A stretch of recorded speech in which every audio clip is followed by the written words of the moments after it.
Water is the driving force of all nature. Leonardo da Vinci. It covers nearly 3/4 of our planet, and it's essential for our existence. Water is a thing of wonder and inspiration. It also happens to be uniquely fit for creatures like us. One key feature of water that promotes life is its capacity to act as a universal solvent. Water can dissolve almost anything. This allows it to be an ideal carrier of the many chemicals and minerals we need for life. At the same time, water is less chemically reactive than many other solvents. Sulfuric acid can dissolve minerals, but it also destroys them by reacting with them and making them useless for life. Water dissolves minerals without destroying them, allowing them to carry out their life-giving functions. Water is thus an ideal solvent for life. Another important feature of water that enables life is its low viscosity or thickness. Different liquids can have radically different viscosities. Tar has a much higher viscosity than olive oil, and olive oil has a much higher viscosity than water. Water has one of the lowest viscosities of any common liquid, and its viscosity seems just right to facilitate life like ours. If the viscosity of water were any lower, like the viscosity of liquid hydrogen, the delicate microscopic structures in our cells wouldn't survive when subjected to outside forces.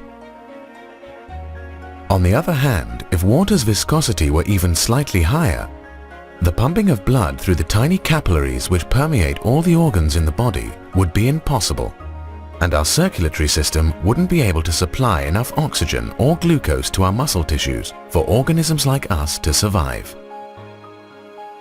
In sum, the viscosity of water seems to be finely tuned for life like us.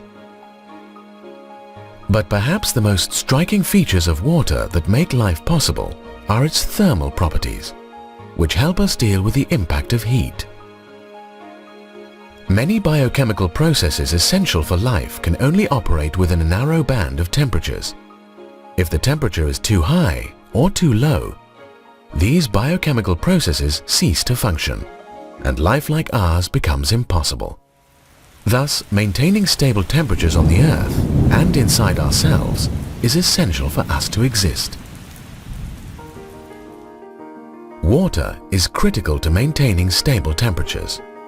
Water has a high heat capacity, which means that it can absorb large amounts of heat with only a relatively small increase in its temperature. You can see this in everyday life. Walk barefoot on sand on a hot summer's day and you'll likely burn your feet. Place your feet in a swimming pool during the same summer day and the water will only be pleasantly warm.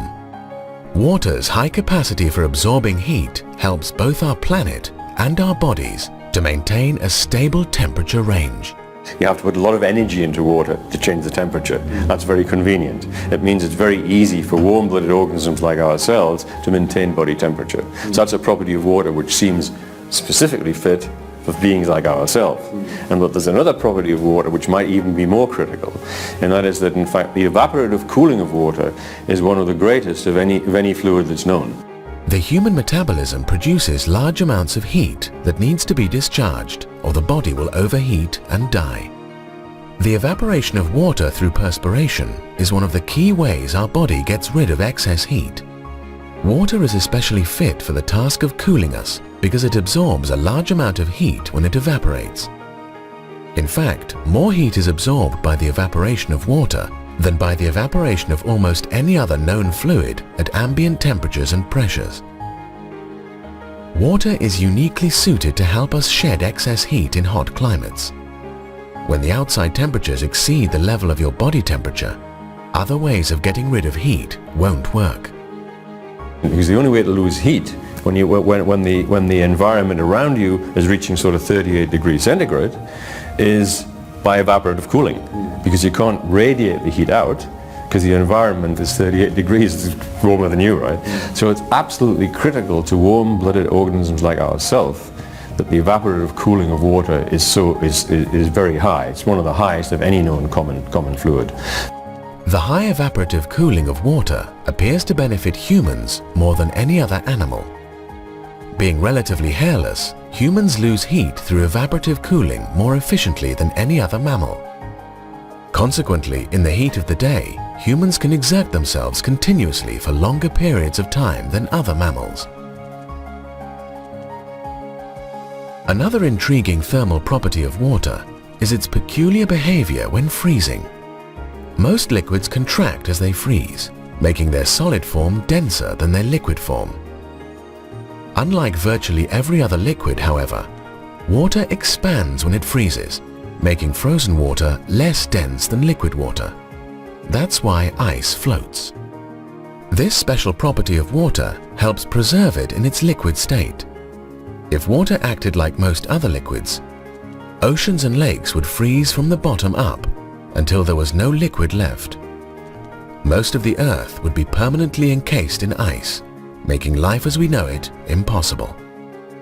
Instead, when ice forms on the top of water, it creates a protective lid that insulates the water underneath it from the cold, keeping it in its liquid state and preserving its ability to nourish life. Water makes our life possible not only through its own peculiar properties, but also through the way it operates in tandem with seemingly independent geological processes to recycle the elements required for life on Earth. Through the movement of tectonic plates and the action of volcanoes, the tectonic cycle pushes up to the Earth's surface the minerals and other elements needed for life. Then the hydrologic or water cycle dissolves these same minerals and elements through erosion and ultimately deposits them on the ocean floor, where the tectonic cycle can recycle them yet again. And these are two great cogs which work together. The tectonic cycle keeps on recycling the crustal material, and the hydrolytic cycle dissolves the key minerals which are necessary for life and sort of takes them out of the crusts and puts them in the hydrosphere, in the fluids of the Earth. By working together, the tectonic cycle and the water cycle preserve the chemical and physical stability of the Earth's surface environment, enabling life to continue to flourish.